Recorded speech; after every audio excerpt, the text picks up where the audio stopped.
At this point in time here, I'm going to throw it to the next track. This one's one for the ages, actually.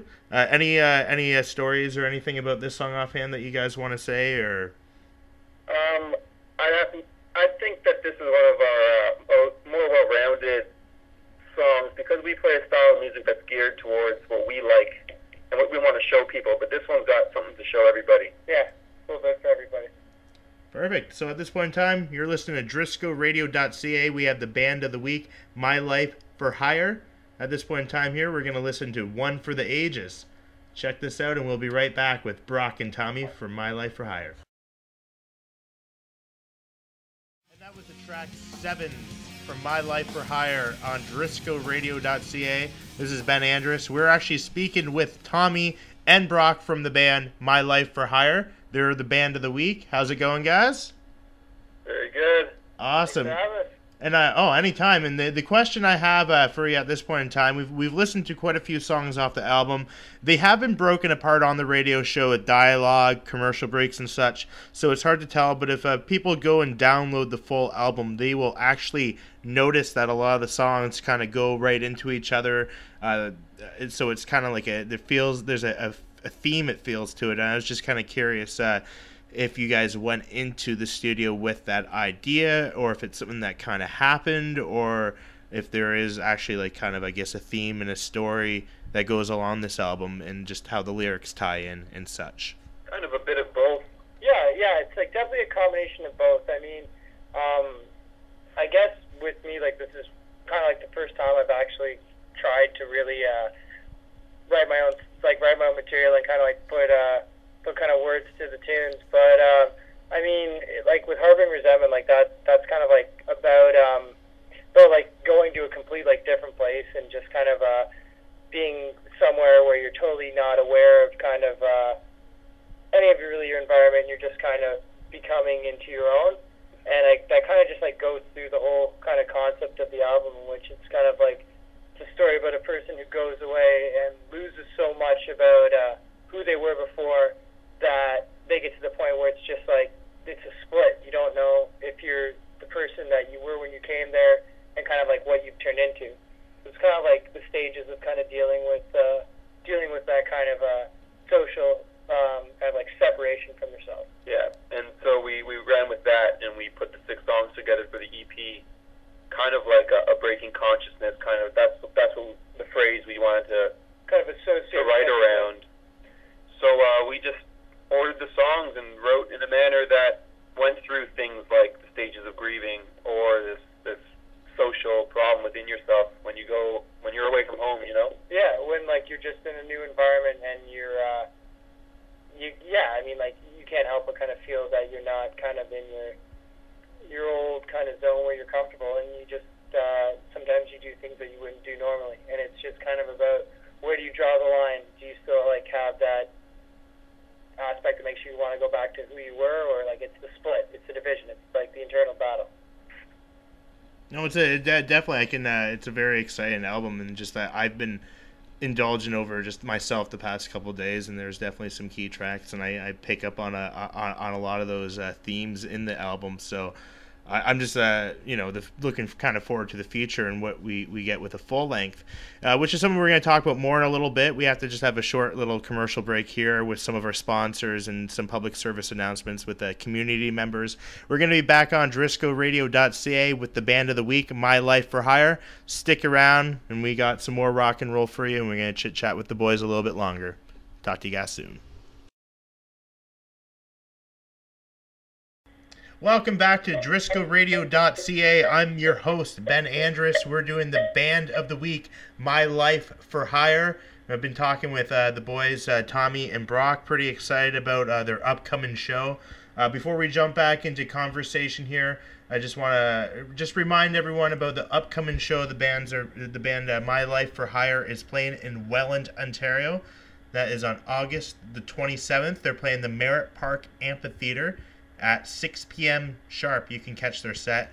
They're sharing the stage with Die Mannequin.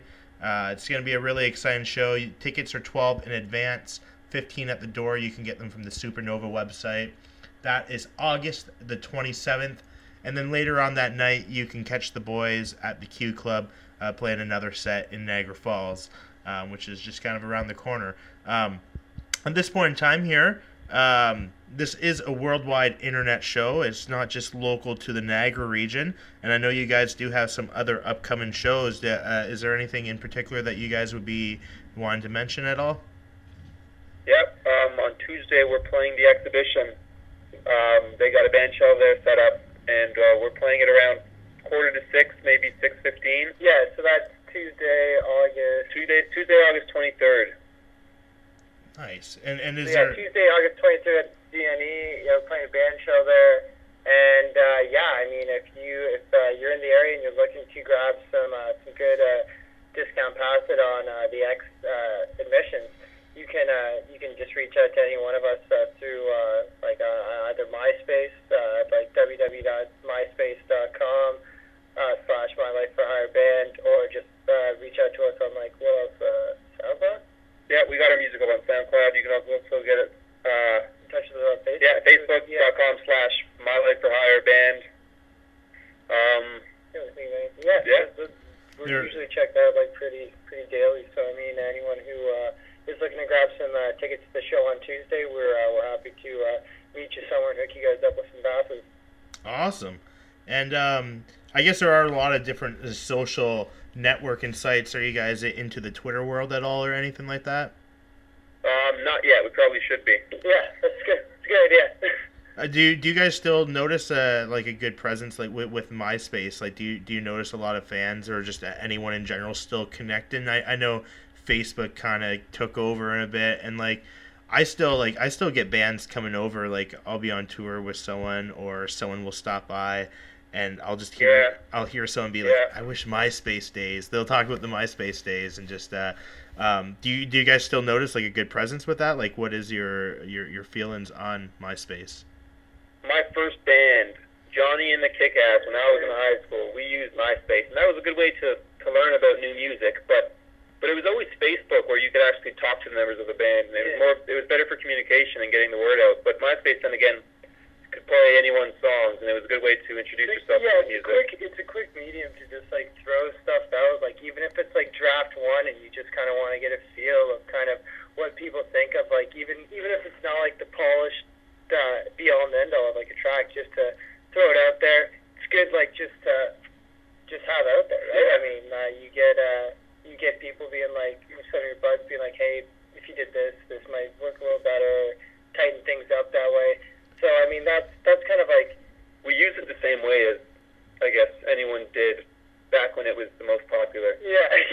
And we still double ourselves up on Facebook and. Yeah. I mean, obviously, there's always new and different ways to get your music out there, and I mean, feeling is always, I guess it's best just to kind of have a presence anywhere. You never know, there might just be that one guy that only uses LiveJournal like nothing else, and all of a sudden you have one of the band members has or whatever. Just that I don't know if bands really use LiveJournal. I know back in the day there was a few people kind of use that site, but just for example, there might just be that one guy who only uses Tumblr. Totally, man. Yeah. And now there's that new Google Plus that's out, so it's just, I don't know, it's just crazy. Every day it seems like there's these social networking sites come up. Well, who would be our social savvy, tech savvy representative? Who's giving the most updates? Who you think, Tom?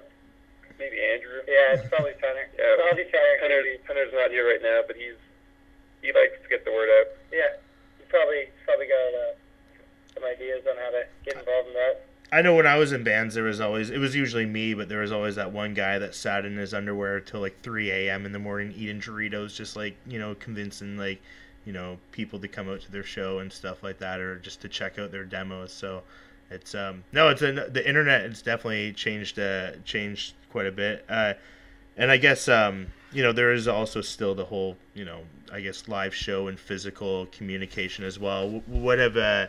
Do you guys have a good communication with your fans after shows and such like that? Oh man, absolutely. I always definitely just go and walk up and just introduce myself to pretty much everyone after a set. Always, that's one of the things I like the most about this. It's just meeting all kinds of different people. I mean, if you come to our show in Welland, then you wanna come